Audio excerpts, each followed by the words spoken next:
Hello and welcome to Business Tales, the podcast where we dive deep into the past, the present and the future of the business journey. I'm your host, Chris Simmance, and I'm thrilled to have you here as we explore the stories behind the successes, challenges and lessons. In each episode, we'll uncover the good, the bad and the invaluable experiences that shape our professional lives. So whether you're an entrepreneur, a seasoned executive, or just someone passionate about business, there's something here for everyone. Without any further ado, let's dive into the conversation.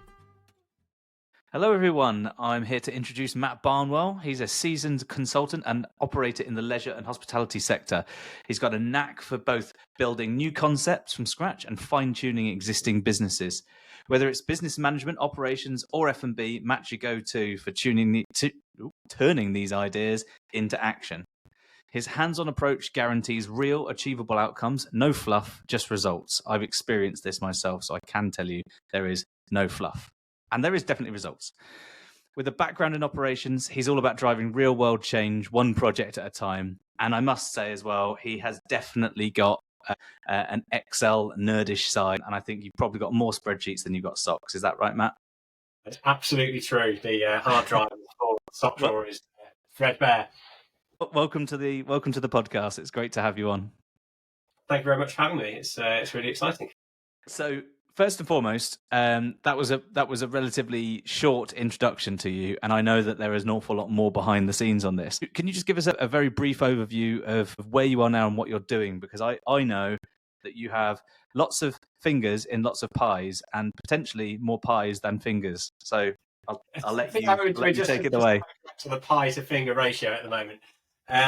So my main job has been for the last 7 or 8 years. I run a consultancy business that specialises in hospitality and leisure, and mainly competitive socialising, which is a sort of emerging market.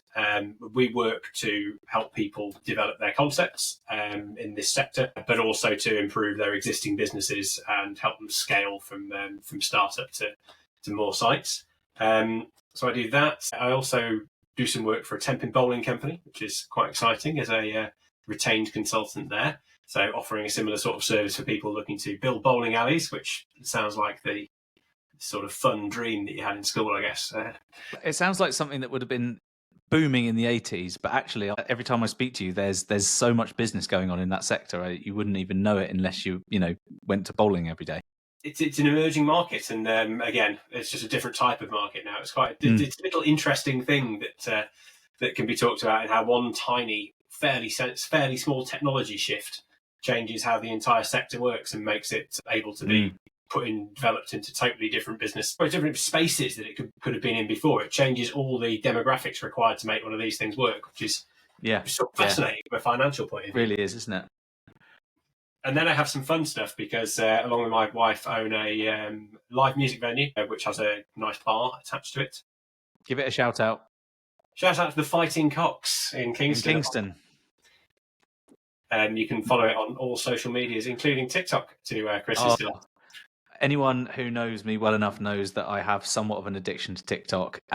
It's definitely still on the healthy side, I think. But I did happen upon, as I was doom scrolling, a video from the Fighting Cocks the other day where they jumped on the social media trend of using the young kids slang, and Matt featured in it and said it's so slay, which made me spit out whatever I was drinking, sit up bolt upright, and send him the video immediately and say that I love it, the best thing I've ever seen in my life. So you got the... You didn't watch it because you didn't have TikTok. What was it? Exactly, yeah. I had to download the video and send it to you. You also have another business in Kingston as well, don't you?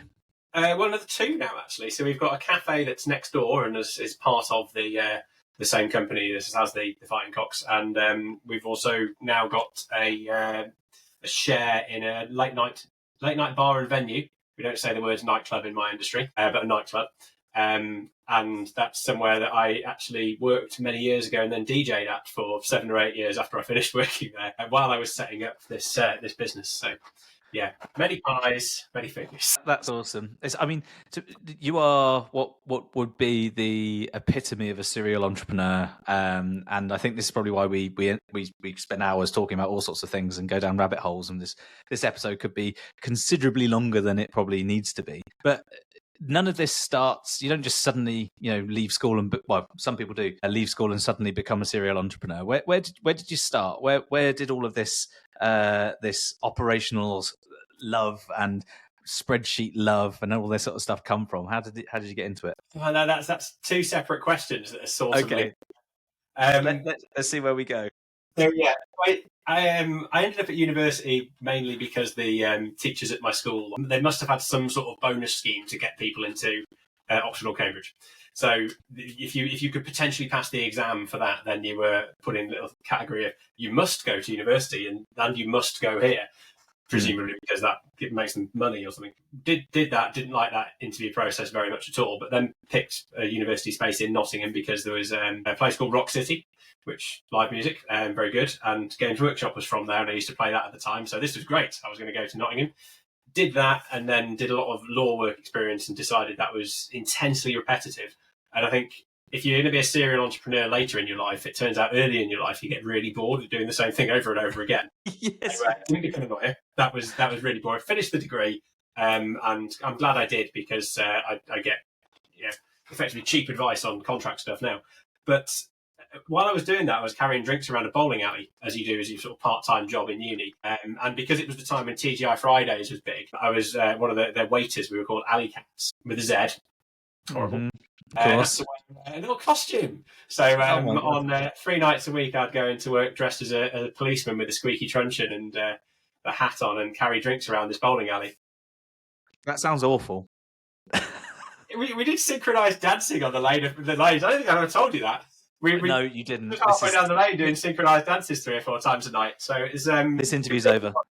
Bad. But the general manager there was pretty good. He's a good guy. And when I finished, he said, I think 2 days after my graduation, he said, what do you want to do?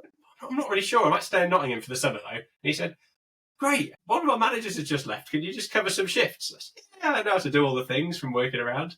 So then ran some shifts in this bowling alley. Then the regional manager showed up and said, about a month later, have you ever thought of living in London? Not really, but it might be nice. Oh, well, yeah. We've got this vacancy in this site in Kingston. You'll really like it. Why don't you go and spend the weekend there, and we'll get some of the staff to take you out and things. So they shipped me down to Kingston, wowed me with how nice Kingston upon Thames was. Then I moved to Kingston upon Thames, and then about 5 years later, I was general managing this bowling centre in Swindon, of all places, by accident. But I was still working for Tempin. So at the time, I was working for Tempin, and it was the epitome of a big corporation. There was a proper structure to it. Large turnovers for a hospitality and leisure business. They had 40-odd sites around the country at the time. So it was a proper structure with a big head office team. And I was this sort of one small cog in Tenpin and how it worked. And that was fine up until I was in my late 20s because it was quite enjoyable. Yeah. You get paid more than being a 25-year-old lawyer if you're a 25-year-old bowling alley manager with a good bonus. So that was quite fun. Yeah. And during that was able to realise is where the Excel thing comes in, which is quite fascinating. So it turns out when you're running a bowling alley in a big company, you can still get quite involved in writing your own tools to make it easier. So that's where I learned to write proper Excel tools in Tenpin Feltham, trying to turn lots and lots of CSV data into meaningful ranked reporting so I could see which of the staff was selling the most double spirits and see which the staff was selling the most upsell from a 16-ounce to a 20-ounce glass of post mix. And this was all with like VBA and things like that, was it? Yeah, VBA and just big complicated formula, basically. Yeah, which you could do back in the day as well. Well, the thing is, the key, one of the key tenets of being a good entrepreneur is being able to identify an opportunity, and whilst it might not have seemed like an opportunity to in the long term, being able to actually work out how to work things out is a huge sort of eye-opener for me. It was, and it becomes an opportunity later. So then you had to learn how to get it done though, because you weren't at the top of the tree. But it's pretty cool, right? Absolutely. And you also learn from working in this big corporate structure the importance of metrics in business, because everything runs to metrics. Your labour spend should have been X, and if it was either side of it, someone asked you to report on Y. If your revenue wasn't what it wanted to be, someone asked you to report on why. You were all gathered together in each region once a month to go through P&Ls. So very early on, I was learning. I didn't know it at the time, but I was learning how businesses work. Yeah, that's amazing. Which is useful. So the stuff that you built, the little tools that you built, ultimately, I guess, probably started your love affair with Excel, but they made you almost invaluable when you went to those meetings, because everyone else in those meetings would have some of the numbers but not necessarily the insight, or they'd have had the insight but they would have had to spend hundreds of hours trying to work it all out. You were able to build something that helped you to sort of synthesize that into something a bit meaningful. I will tell you that for a long period of time, everyone in my region was using a little Excel tool called QU, and it was the upsell tracking tool. It was QU 2006 or whatever it was in the file. Yeah. And one day someone in a meeting said, "What's QU stand for?" And I'd say, well, when I was making it in the office with my mate Colin, we needed a name for it, and I called it the Quantum Upsellatron. But then I thought I couldn't call it that when people would actually be using it. I love that. That's brilliant. So, where did you go from there? And because I'm presuming that this was like the start of it. Once you realised you were learning how businesses work, what was the next logical step? I guess the next step after that for a young 28-year-old fan of anarchistic music was to realise that working for a big corporate probably wasn't for me. So I went and ran the nightclub that I've just put the share in Kingston, and a pub for this very small company, and did that for a year, which then meant I got to see it from totally the other side, because that was a tiny business with just basically 1.5 sites, shared general manager, get involved in everything at a small level, a micro level. So start to learn about, actually I need to work out where bins get emptied, and then I need to run a purchasing contract with someone, which you just get shielded from if you're in big business. Yeah. So whether the big business is hospitality or agency or whatever, until you get to a certain level in that business and specialise in purchasing, you don't purchase anything. If it's a big enough business, it just appears. It's done at some corporate level, and it's all one provider that's bought in one place by one contract to a certain level. Absolutely. So that was enlightening. And from there, I moved to the sort of nice in between, which was a 10-site group, and ran that as a sort of operations manager / director, depending on what day of the week it was, for the owner. We had sites as southern as Ryde on the Isle of Wight, and as northern as New Brighton, Wallasey by Liverpool, and then as far east as East Anglia. So then that was my introduction into, you are now solely responsible for the profitability of this 10-site group, and the only person above you is the owner. And these 10 sites are distributed in such a way that you can't go there. There is no way you can go there more than once every 2 or 3 weeks, month, maybe. So you then have to build a system, because then you need to manage remotely. And this is truly remotely, because this is where, so let's say up to 2014, we haven't probably got the cloud-based systems that we've got now. So no, certainly not.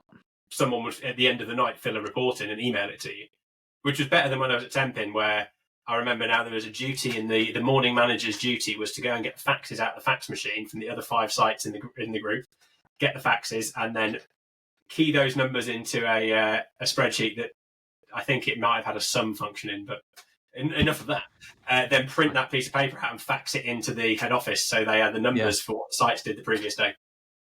Don't you think that's amazing? Just think back a little while in your career, the lifetime of your career, and in mine as well. Actually, we used to have to post an awful lot and use franking machines and things like that. The amount of things that are doable now because of technology, and the amount of fear that jobs were going to be taken away. There's just different jobs now. The person who filled in that fax, picked up the fax and put something into a spreadsheet, that job doesn't exist anymore. That role doesn't exist, or that responsibility doesn't exist, but something else took its place. It's quite amazing to think that, right now everyone's thinking, oh no, AI something or other. Well, maybe other jobs might exist in the future rather than just the one that you're very much used to right now. Absolutely. It was a massive change just in the the structure of the business that was 40 odd sites, the ability to suddenly have all the figures sent in an automated way, which happened while I was there, shifted the structure of the head office team, because there used to be 2 people in the finance team whose job was to collate information like that. That was their job. And it no longer existed. Crazy, isn't it? But they were found something else existed for them to do. Yeah, I mean, we haven't got 14 days to talk about what AI is going to do to the hospitality and leisure industry, but it's not going to be pretty, I'm sure, but it will wash out as being, there will still be work to do, I'm sure. Yeah, and I mean, when you were running the larger or the mid-range sized, remote business, pre-remote being a thing, and to be honest, I remember back then that was when I was working overseas, and all of the resorts were technically remote sites to the head office, and all the staff worked remotely, shall we say? And I do remember things being quite clunky. And you couldn't not open the same file at the same time as someone else and things like that, because it's all on one hard drive somewhere remotely connected to a relatively shaky server. How did it pan out for you? Because you would have had to do a lot of traveling as well, even though it was remote, right? Oh, there's a huge amount of driving involved. I think it was 25,000 miles a year was the average, I think I worked it out as. And lots of staying away in travel lodges. But it was cheap. And the really interesting business point of view is, at the time, I drove everywhere. Lots and lots of work was done via calls. So I'd be on calls. The minute I got in the car to the minute I got out of the car, I'd have calls coming in on my Bluetooth car setup thing, which was great. But you had to rely on the person on the other end to make your notes. Because otherwise, you can't retain anything, and you certainly can't use a pen and paper whilst you're driving, or you shouldn't. You can't take 3 hours on this a big long run, can you? Because you've talked to 6 or 7 people. And now my job is totally remote. The entire business, we have no office now. We had an office. You might be familiar with the office. Had it just before COVID, and then the lease was sort of up at the same time, and we haven't gone back to an office structure. So we've now got a team working all over the place, really. But now I only really work on trains. I sort of kind of refuse to drive anywhere because I can't be away from... This makes me sound addicted. What did you say about having an unhealthy addiction earlier? I can't be away from my email and WhatsApp for the amount of time it would take to drive somewhere. And everyone's used to not calling me, so no one calls me anymore. Everything just comes in as messages. So when I'm on the train, I can be just as productive as if I was at a desk. Yeah. And you, I don't know about you, but driving at the moment, I get a lot of things coming through the phone onto the loudspeaker. Someone's messaged you, would you like to reply? And unless it's someone saying, hey, do you want to meet after work today for a beer, or have you got that thing, the way you can reply yes or no? It's really complicated to be able to kind of maintain concentration. You can't reply to emails for certainty. You better open it up and say, right, can you reply to the whole email, and then can you go to this point, and then can you change the font to blue and response in, and then at the top can you write, please see below responses in blue with a highlight? I would pay for that feature, but I know it's not possible. So going from the middle-sized kind of fully remote business that you were still an employee of, where was your first kind of foray into running things entirely for yourself? There was a couple of instances towards the end of doing that where I thought, I don't really want to do this anymore. And one of them was a kind of an epiphany has positive connotations, right? Doesn't it? So there are always positive connotations to an epiphany. But I will never forget a New Year's Eve. The biggest site in that group had a 700 cap nightclub and a 1,000 cap nightclub. So how many people are in it, and then in between that was the bowling alley bit, and every New Year's Eve it'd have this massive super party that had the entire site. So by the time you'd filled the middle bit, there's probably 2,500 people on site, and that night it just had a series of incidents that weren't particularly serious, then topped off at about 11:45 with a call that someone had a knife at the southern door. So as the DPS, designated premises supervisor for non-licensing people, person in charge, I remember running down the length of the building with the security staff that were a bit faster. We got to the other end. And long story short, with that one, he didn't have a knife at all. He had a spoon, like that Simpsons in real life. I shouldn't laugh, but do you remember the Simpsons episode where that's not a knife, that's a spoon? Yeah, and he just had it in his pocket, and so he was just some poor sod with a spoon. So he got cuffed, and his mate got cuffed, and then I was stood waiting with the police at the bottom door while something came to pick them up, and one of them said, "Oh, I need to go to the toilet." So the police officer, who was on their own, said, "Oh, well, have you got toilets?" Yeah. I walked to the toilets with him, so we took a guy each and went to the toilets. The officer had to cuff his hands in front and things. And then I remember sitting holding this for this guy's neck while the bells were going off for New Year's Eve at night, thinking, "Is this how I want to be spending my New Year's Eve in bowling alley toilets with people that have been arrested for threatening someone with a spoon?"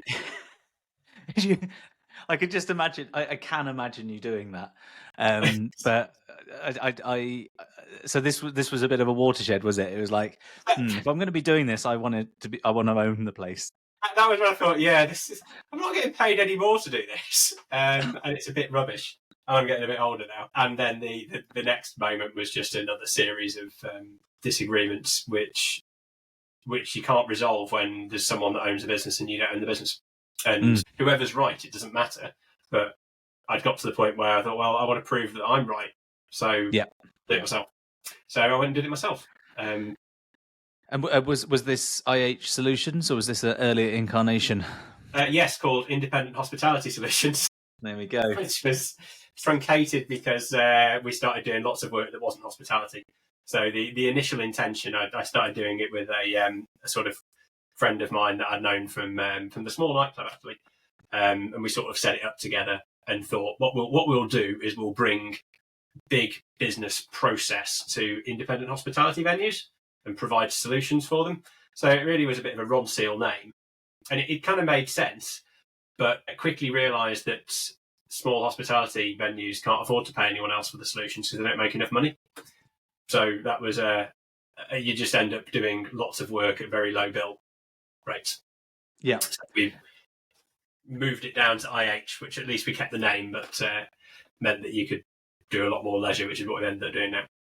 Yeah, and the vast majority of the consultancy projects you work on now, I've worked with you on a few of these, and I've been in a few meetings with you on a few others. The range is so vast. It must I like complexity, and I like lots of things going on, but it's a whole new world with for you. You know, someone wants to start a new competitive golf thing, so it might be like a junkyardy golf type thing or something like that.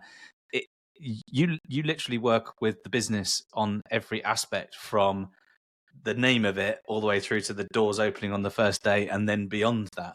That's incredible levels of attention to detail and being able to bespoke things and nuance things, whilst also, forgive anyone who's listening to this, quite a lot of the people who start these types of businesses don't know how to run businesses. They've got a really good idea, much like most industries, to be perfectly honest, but you're working with people who really, really need your support and building these operational systems. And yes, you need Lightspeed till system, and that connects to your online bookings. And yes, that connects to your staff rotas and all these sorts of things. Whereas anyone else going into it, they're just going to go, I'll have a Square POS system, and I'll have some kind of rota app that everyone has on their phone, and all of these things are disjointed. Like, did you sit down one day and kind of map it all out? How did you get this kind of, here's the menu of everything and how it all joins together? Unfortunately not. And I think if you were to set the business up that I do now and had some proper investment in it and had like costs paid for the first, you had $100,000 in the bank and was willing to take an office space and employ a few people and really organise everything from start to finish before you begun, then you'd probably have had a much more fully formed product from day one. But as it was, we didn't have this fully formed product because, like I say, it was originally intended to do something different, really. And then we've kind of moved into this over a period of time. So what inevitably happens is you do a job for someone. So the job might be help decide on the bar range, which is complicated enough in itself because you have to know where to go to shop for these things, and then you have to know what conversations to have with the people who are the account managers. All those other bits and pieces. But then during those conversations, people will naturally say, oh, and by the way, do you know anybody that does something? And then you can say, oh, actually, yes, I do know someone who installs CCTV systems. But before you do that, have you thought about XYZ thing that I know about CCTV placement? Because I've handled lots of claims and you should have CCTV here, here, here, and here. Let me help you draw the plan out. And then the next time you do a job, you write plan CCTV system install on the menu of things. Yeah. But that must be like hugely valuable when now you're running the Fighting Cocks, for example, because you've learned a lot of lessons by helping other businesses do these things, and you've done these things in a way that has been sort of self-learning as you go. So the Fighting Cocks, for example, is probably, aside from external factors outside of anyone's control, a pretty bloody resilient business from all sorts of different areas, supplier changes, rate increases, that sort of stuff. You know what part of the model might need to change in order to manage those things. Yeah, and we have because we have the consultancy business, which includes a financial control division run by a lady that's incredibly experienced at doing that. She's very good. That has the ability to give a lot of help to a small business like the Fighting Cocks. So the Fighting Cocks is a pub that has let's call it a management team and a booking person and all that you'd have in a normal venue. But instead of having an accountant that you pay X per month and an HR advisor that you pay X per month and a marketing agency, et cetera, on this big band of different people, what you've actually got is just this cohesive support across the board, because you've got this outsourced head office solution, which is effectively what the IT Solutions business is. There's a consultancy bit that I do, but the rest of it is tying all of the right bits together. Yeah. So everything is organised when you come back to it. But the resilience that gives you, like I talked about before, from having the financial control is almost. I do some volunteer work for the Music Venues Trust as a profitability guru, as they call it, which tends to be someone's got in touch. I didn't mean to laugh at the fact that you do volunteering. I meant to I'm laughing at the fact they called it guru. And that's yes, well, carry on.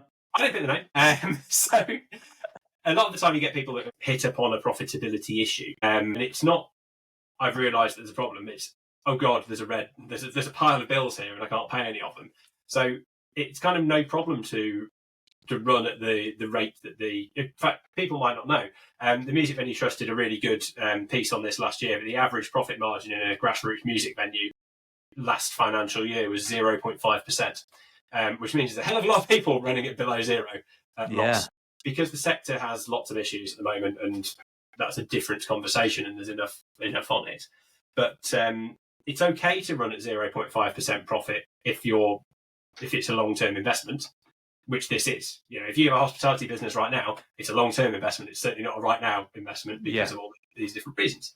But it's okay to do that if you are confident where all the money is and your cash flow predictions are really good, and you know whether or not you're able to run at zero or slightly below or slightly above zero. But you'll only know that if you've got budgets and you track against them, because no business, I sort of refuse to accept that any business has an entirely flat revenue profile. Okay. Even something that's subscription based across the year will have peaks and troughs where people come back to work after summer. I imagine then subscription based businesses probably take a bit more because that's time to change things. I imagine they take a revenue hit in around Christmas where people aren't changing anything. So most likely. There's always going to be phasing and there's always going to be sensitivity around your revenue profile. And therefore there has to either be sensitivity around your costs and profiling around costs, or you have to live with the fact that and sometimes during the year you'll be losing money and sometimes you'll be making money. But you need to know during the period that you're losing money that you're only losing the right amount of money. And then when you're making money, you know that you're making that money because you need it in place, whatever it is, when you get to that point. That's what we can do. We have a team that do it for people, doing it for this small business. Yeah, and the thing is as well, if I'm working in, let's say for example, I'm one of the modules of divisions inside IH Solutions, my breadth of awareness of the sector's changes probably makes the advice that I give to individuals or individual organizations in that sector an awful lot more valuable than it would be if I just was an accountant working for every business all over the place, like normal accountancy type stuff. Whereas if you've got your accountancy or finance division and they work with loads of leisure and hospitality businesses and they're seeing, I know, this downward line graph saying profitability is going down across all of these places. When you get a panicked call from the business owner, you can say, it's not nice, doesn't feel good, but you're in the same boat as everyone else. And based on what we can see, here's what we predict. Hold on, you're good. Yes. Yeah, and that is really useful. And I talk to a lot of people, even ex clients, let's call them, that are still friends of the business clients, but people who aren't directly paying me now. Yeah, that sort of information is really useful because it's the first thing that anyone in this sector shares. And what was last week like? What's the month like? Yeah. And if everyone's saying the same thing, then it's probably related to the overall economic outlook or the weather. We're so weathered. It does make it. Yeah. I was talking to a guy that owns a cafe down the road from me the other day, and he said every time I see him, I was like, "Hey, how you doing?" He's like, "Oh yeah, revenue's not very good today," and I'm like, "It's 3:00 in the afternoon. Don't look at just today necessarily, but look at today against the previous week. Look at today against look at the week so far, or look at the month so far, or something like that." But the majority of these guys that run these businesses, it could mean life and death sometimes in terms of like business life and death, not necessarily their own. And if there is somewhere like with yourself that they can get advice that actually has real world application and value, rather than I've looked at your P&L and it doesn't look good. Yep, you should fold up. You'd say I've looked at your P&L, doesn't look good, but so same with everyone else, mate. Well, or more importantly, which is what I think we do that other people that do similar things definitely largely don't do. I've looked at your P&L. There are 4 problems here. We can fix these problems by doing this. Here's how we can track whether that's working or not.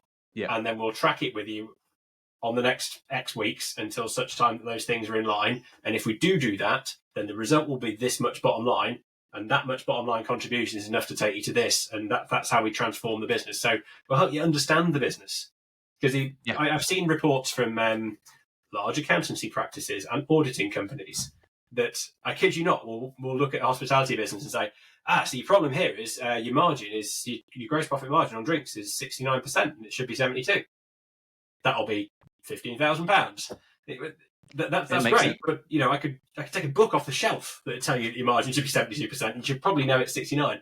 What they really need is someone to go and tell them why it's 69, and then outline how they can change whatever it is, because it might be that there's a wastage issue. Why is there a wastage issue? Is it because actually the glass washer's not up to the scratch, so the inside of the glasses are really dirty, therefore you're wasting half a fluid ounce of beer every time you sell some beer, and then you multiply that up and actually that's the problem. Or it might be to do with the wrong equipment, or it might be to do with staff training, or it might be to do with pricing or purchasing. But all these things, if you have the right business intelligence, can be fixed. But just saying, well, improve this is meaningless to me. Yeah, I can understand that. What's next for you /IHS / all of the other fun projects that you're running? What's on the horizon? The goal for this year is, ludicrously, despite saying everything that's good, is to launch a website and actually say what we do, because we've never had the capacity in the business to advertise. So this year we will be advertising, because we're in a position now where we're out of, as much as possible, the various economic issues that have meant hiring people just to take new work hasn't been very sensible. So we'll be doing some advertising and having a website and properly pushing the business out. I think from let's call it the consultancy business or the IT solutions is one thing, and then the entrepreneurial sites business. If I've learned anything from having the pub and the cafe as a tool to help the wider business, it's that you get so much more actionable insight and the ability to have this little petri dish where you do things. So the goal has to be there in create more businesses like that. And I would be lying if I didn't say the idea of businesses which sit there and generate effectively, they pay for things without you being there and working on them is a quite nice thing to be doing when you're getting into your 40s, whereas previously all I've really been doing is monetizing my own time. It's quite nice to monetize something else. Yes, I'm with you. So as with everyone in all of these episodes, one of the things I'd really like to ask is, what is the best advice that you were ever given? And it doesn't have to be business related, but it's something that you kind of think about when you're running your own enterprises. It actually came from a manager of mine at Temp in Kingston back in the day. We used to have a thing called shift assessments when the company I was working for, I've said Tempit now, when Tempit was really, really structured and organised. Each manager had shift assessments, and if you were a general manager, they brought someone from another site. If you were a below general manager at the time, I was a deputy manager, then your general manager did it. And it happened every 6 months or a year or something. And they basically sat and watched you run a shift on a busy night, and then afterwards gave you feedback. And I was pretty confident with these things that I ran a good shift. So when I sat down for my feedback, the general manager said, yeah, the shift was brilliant, went really well, but you didn't manage it very well. I'll tell you why. She quite rightly explained that I was really busy doing things, which meant that the staff didn't realise they had to do them themselves. So the specific example was, you saw a table had glasses on, and the waitress had walked past it, and you just went and cleaned it, and then cleaned the table down, and then carried on. So what you'd done there is failed that person by helping correct their behaviour in a nice way and guided them. So, and then I thought, oh yeah. And she went into a lot of detail, and she's absolutely right, because if you're a manager and you're doing something that someone else could do, then you're not developing them. So since then, whenever I was in sort of shift management, and then any management since then, I would always prefer to develop someone else rather than just do it myself, even though it's almost always easier and quicker to do it yourself. Then you're failing that person if you're not helping them. So I've since then passed that on to so many other business owners, and it's always really difficult for people to get their head around. But actually, it's way more rewarding to be able to get to the point where you sit and watch everything happen and it works really well, rather than to run yourself ragged doing it yourself. Absolutely. What's the worst advice you ever got, though? Oh, that's interesting, isn't it? The other one just popped straight into my head. Yeah. So I didn't know you were going to ask. I just, disclaimer, did not know Chris was going to ask that. What's the worst advice you've been given? Oh. I used to work with someone who was obsessive about listening to basically customer feedback and loved focus groups. And they just said everything that's said in a focus group has value, and it's just not true. Many things that are said in a focus group have loads of value, but some things just have no value at all. And some people just say things that are weird. And if you try and base all your business decisions around making everybody happy, you basically make no one happy. And it has since become the tuna jacket potato fallacy in my arsenal of little stories, which is, if you have a focus group and ask people what they want on the menu anywhere, someone will say they want a tuna jacket potato. And then if you put that on the menu, then you have to have an entire range just for this one person who might come in. And I was dead pleased. I thought I'd invented it. And then Ali and I were watching the new series of Gordon Ramsay's Kitchen Nightmares over the weekend, and he related exactly the same story, but with a coq au vin in a roadside diner in America. And I thought, he's got there. I mean, there's no new concepts, only new explanations of them. That's it. Matt, as always, like literally every single time we speak, it's a pleasure. So thank you so much for coming on the episode today. No problem. Thank you for having me. It's been, I can't believe it's been that many minutes already. 39 minutes and 56 seconds. Oh, well, great stuff. Thank you very much. And hope you enjoyed listening, and speak to you soon, mate. Thank you so much. Cheers. Thanks, Chris.